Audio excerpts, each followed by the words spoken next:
আপনি যেখানে থাকেন না কেন, যে পরিস্থিতির মধ্যেই থাকেন না কেন, আপনি চেষ্টা করবেন সেখান থেকে কোনো না কোনো কিছু শিখে নেওয়ার। কারণ প্রত্যেকটা জায়গাতে শেখার অনেক কিছু আছে। আমি যখন 2015 সালে মক্কায় ট্যাক্সি চালানো শুরু করি, আমার যারা প্যাসেঞ্জার ছিল তাদেরকে আমি প্রচুর প্রশ্ন করতাম, প্রচুর কথা বলতাম তাদের সাথে। এতে আমার সুবিধা হয়েছে, আমার কথা বলার অভ্যাস তৈরি হয়েছে, আমার অনেক কিছু জানা হয়েছে, যার কারণে আজকে আমি আপনাদের সামনে কথা বলতে পারি। আর এই কারণেই আমি এবং আমার 80 জন স্টাফের রিজিকের ওসিলা হয়েছে কথা বলা। আমি যখন প্যাসেঞ্জারকে তার হোটেলে অথবা তার গন্তব্যে পৌঁছে দিতাম, চেষ্টা করতাম ওই এলাকার নামটা কি, ওই হোটেলের নামটা কি, প্রয়োজনে ছবি তুলে রাখতাম, যাতে পরবর্তীতে কোনো প্যাসেঞ্জার ওই জায়গাটার নাম জিজ্ঞেস করলে খুব সহজে তার সাথে আমি বার্গেনিং করতে পারি।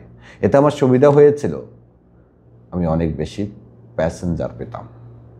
তো আপনি এখন যেখানে আছেন সেখান থেকে আপনি চাইলে অনেক কিছু শিখতে পারেন। ধরুন আপনি একটা রেস্টুরেন্টে কাজ করেন, রেস্টুরেন্টে শেখার মতো অনেক জায়গা আছে।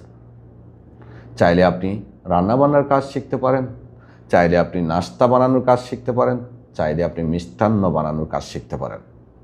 কারণ আপনি শিখে রাখলে আপনার ভবিষ্যতে কাজে আসবে। সারাদিন শুধু খাবার সার্ভ করা যদি আপনার উদ্দেশ্য হয়, তাহলে আপনার ভবিষ্যতে আপনি ভালো কিছু করতে পারবেন কিনা সেটা অনিশ্চিত। এই যে সৌদিতে যারা আজকে বিভিন্ন কাজ শিখে কাজ করে না, তারা প্রত্যেকেই তাদের কর্মস্থল থেকে কাজ শিখেছে। বাংলাদেশ থেকে কাজ শিখে এসেছে এমন সংখ্যা খুবই কম। আপনি একটা প্লান্টে কাজ করেন, সেই প্লান্টে অনেক কাজ শেখার জায়গা আছে।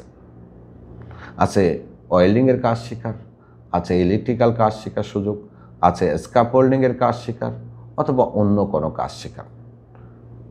অথবা আপনি একটা আবাসিক হোটেলে কাজ করেন, সারাদিন শুধু ঝাড়ু দিবেন। ঝাড়ু দেওয়ার পাশাপাশি নানান দেশের মানুষ আসে, তাদের সাথে কথা বলুন, ভাষা শিখুন। এই ভাষা আপনাকে পরবর্তীতে অন্য কোনো জায়গাতে কাজ করার ক্ষেত্রে অনেক বড় সাহায্য করবে।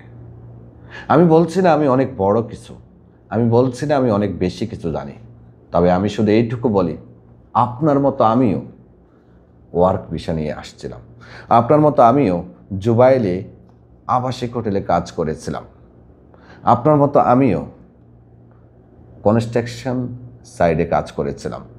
যেখানেই আমি কাজ করেছিলাম কিছুটা হলেও শেখার চেষ্টা করেছিলাম, কারণ আমার উদ্দেশ্য ছিল কোনো একদিন আমাকে বড় হতে হবে।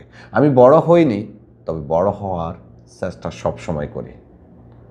এই যে টিকটকে আপনারা ভয়েস ওভার দেন, মোটিভেশনাল ভিডিও দেন, এগুলো মানুষ এই কান দিয়ে শুনে ওই কান দিয়ে বের করে দেয়।